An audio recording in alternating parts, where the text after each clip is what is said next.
In the math world of statistics, you often encounter three types: mean, median, and mode. The mean is the same as finding the average. When you are calculating the mean, you are adding up all the numbers and then dividing by the amount of numbers. It is important to know how to do this, and it can be done three ways. Usually you're given a range of numbers, and typically your result will return a float or decimal number.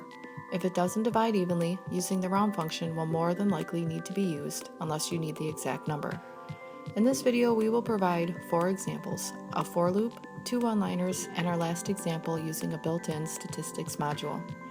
Our first example is our first one-liner, simply returning the answer consisting of taking the sum of the array, which equals 64, and dividing it by the len of the array, which is 9. We encapsulate that with our round function. With our 1 at the end, it will round out the 15 decimal places up to 1, resulting in our answer of 7.1. The second example uses the round function as well, only it places it after the len of the array and in parentheses a 1 to round out to only 1 decimal place.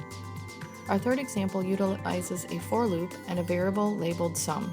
When the sum gets reassigned, all we need to do is return it, divided by the len, and then rounding it out. The last example implements the statistics module, making it the easiest solution in my opinion. We are merely returning the rounded solution after the module does its work on the nums. Our 1 at the end ensures an answer with only 1 decimal place. Thank you for watching, and I hope this video was helpful to you. Daily videos throughout the week are coming out, so don't forget to subscribe.